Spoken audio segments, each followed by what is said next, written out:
What's good, y'all? It's your boy Tony the Savant back with another one. Let's do the intro. Shout out to the BCE, the SCE, my boy Mello, that's the president. Shout out to my boy Jeezy, that's the manager. Shout out to my cousin Hawk.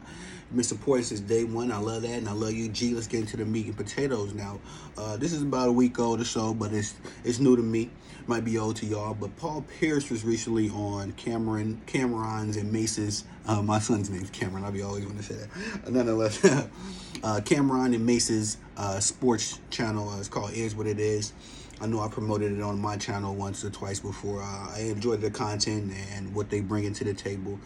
But so recently they had Paul Pierce on the show, and they asked Paul Pierce a dope question, and I think it's been asked before, but Paul Pierce broke the answer down so dope and so ill. You know what I mean? I really appreciate him.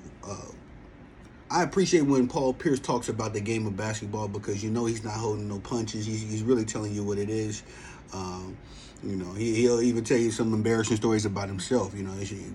Paul Pierce ain't no. He seems like he comes off as like a real dude, and I appreciate that. When I'm listening to him talk about the game of basketball. So anyway, Cameron and Mace asked him, is he better than Dwayne Wade? And he said something very super dope. He was like, listen, bro. And this is what his answer was something that I didn't even consider. Now, I had the pleasure of watching Paul Pierce and Dwayne Wade, for the entirety of their careers for the most part. For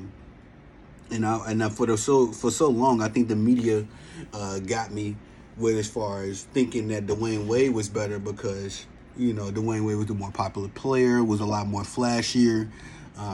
In that 2006 run in the NBA Finals that he had just put him on the map, in such a different way that I think it was easy to say that, this guy or that guy wasn't better than Dwayne Wade just because D-Wade was winning like a popularity contest.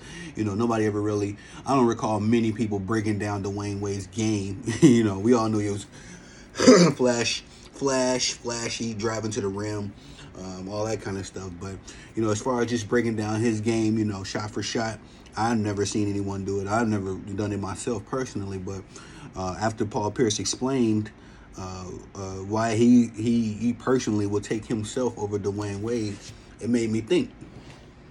All these years I've been watching I've been watching NBA. For up until the time I heard Paul Pierce discuss why he would take himself over Dwayne Wade. Up until that moment, I probably would have taken Dwayne Wade over Paul Pierce. But Paul Pierce said something it's very, very informative as far as if you would have gave me Shaquille O'Neal in 2004 or 2005, whatever year it was that he went over to Miami. Paul Pierce said, if you would have gave me Shaquille O'Neal that same year, he comes to Boston instead of going to Miami, you think we don't get at least one ring? Very, very, you know what I mean? At that time, 2003, 2004, Paul Pierce was in his prime. He was doing his thing. I can't sit here and tell you the statistically and what he was doing and what what state the Boston Celtics was in. I know that the Truth had many of those, hero ball seasons where he's producing and then, the Boston Celtics still come up short or they had a losing season or whatever. It is what it is. That's just the era he came up in. He was saying that if you would have gave me Shaq in 2004, 2005, you think we don't get at least one championship, and I strongly agree. And then he says, you think if LeBron James and Chris Bosh comes to Boston instead of going to Miami, the same situation pretty much, you think that I don't get at least a ring or two with those two dudes? Because Dwayne Wade actually only got two rings with those guys. Honestly, I think Paul Pierce would have been able to play the same role, been just as effective, and if all goes as it went, him, LeBron, and Chris Bosh would have been raising at least two rings as well. At least two rings. That's what I want to go with. And if you say otherwise, it's because you just don't know Paul Pierce's game. You know what I mean? I would strongly implore you to go watch some Paul Pierce games, Paul Pierce highlights. The man was clutch. When we talk about clutch players, Paul Pierce is not a name that comes up very often or even at all. We all think of the Kobe's. We all think of Jordan, to an extent T-Mac, to an extent Larry Bird, some of the killers. I can go down a list if, really just thinking about it. We think of the killers, you know what I mean? The quote unquote killers. But nobody ever brings up Paul Pierce, and Paul Pierce is actually one of the most clutch players in NBA history statistically. I have to look at the numbers, but like I said, this is going to motivate me to do a Paul Pierce video specifically. I was just really listening to his interview with Cameron and Mason, listening to him break down why, he with confidence, would take himself over Dwayne Wade. And like I said, after listening to him, I too would take him over Dwayne Wade now because, it's just a matter of the fact that Paul Pierce was a jump shooter. He could drive to the hole. He was not he wasn't purely just a jump shooter like a, Mark Price or something like that. But he was a jump shooter. Definitely had a three ball in his bag. He actually. Trying to think something about that, just another moment. But anyway, I would definitely, all things considered, if you give Paul Pierce, Shaquille O'Neal in 2005, I think they get a ring in that time frame. You know what I mean? Within the years that Shaquille was in Miami at that time, you take him off of Miami, you drop him in Boston, I think they get a ring, in that facet.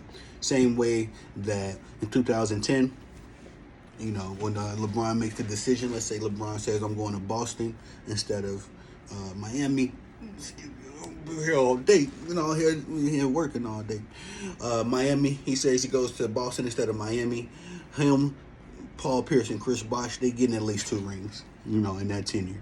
And I know some people would say that D-Wade, LeBron, and Chris Bosh, that tandem underachieved by only getting 2 rings. So I think definitely Paul Pierce in the mix, they get at least 2 rings. You know what I mean? If you're gonna say that was an underachievement, and at that point, the clutchness of Paul Pierce and the greatness of LeBron James, and just the consistency of Chris Bosh. I can see them probably edging out another 3rd ring. That's just my opinion. You can say what you like in the comment section, but that's just how I see it. Like I say, up until me listening to that interview and actually hearing Paul Pierce explain in detail, because there's another thing. Not a lot of times do these guys get to explain or talk basketball in details like that. I know the podcast era has opened up more opportunities for these guys to talk about their game. But like I said, we don't ever get to just sit and chill with Paul Pierce, Kevin Garnett, Ray Allen, these guys that know the game and played the game for a long time. They were great when they played the game. We don't often just get to hear them sit down and casually talk about basketball, and definitely not casually talk about their own careers. I'm sure behind the scenes, they all link up, they chill, they do that they have that dialogue, but us as fans, on the other side of the screen, it's like we only get to hear them talk about the hot topics, the main topics, or just whatever they're talking about at that moment. As far as who's interviewing them or who they're talking to, all that kind of stuff. It's just we don't often get to hear somebody of Paul Pierce's caliber who performed at a high level in the NBA. We don't often get to hear them discuss the game and break it down like that. But when he did, like I said, when he broke it down in the sense of like, you see what I was doing in Boston, you see what Dwayne Wade was doing, because outside of those years with Shaq, outside of that run with Shaq, and outside of those years with LeBron and Chris Bosh, Dwayne Wade didn't do much. He didn't get any league MVPs, nor did Paul Pierce. He got like 1 scoring title. I had to see what Paul Pierce did, but I don't think. You could probably say Paul Pierce. No, actually, I don't think Paul Pierce got a ring, because it just came out that Jason Tatum is the first Boston Celtic player in their history that had averaged 30 points for a season. So, that's far-fetched to even think of. But between, you think of all the historic guys that have played for that organization, none of them averaged 30 points for a season. But we just seen Jason Tatum do it, and that's impressive enough. But Paul Pierce, I know for sure he doesn't have a scoring title at that point, but nonetheless, Paul Pierce has highlight tapes, memories, and like I say, I implore you, if you think that Paul Pierce is just capping and he just don't know what he's talking about, Go look at one of his highlight tapes. Go watch a Paul Pierce game, one of his great games, not just a mid game. Watch one of the games where he was in his bag.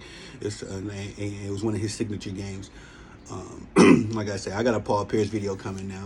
I'm motivated to do one because just doing this video right now got me thinking. Paul Pierce was one of my favorite players back in the Kobe, T-Mac, Vince Carter, Allen Iverson, all that little era. That's his class. Paul Pierce is one of my favorite players in that class, and also is one of the more underrated guys that you tend to forget about and coming out of that class. So that's just my thoughts on it. Y'all tell me what y'all think about it. It's your boy Tony the Savant. Please like, subscribe, comment, share, hit the notification bell so you can be informed when I'm dropping content on this channel, because I'm never going to stop working. That's just how it is. You know what I mean? Y'all the bosses. I want to make sure that I'm impressing y'all. So it is what it is. Please like, subscribe, comment, share, all that good stuff.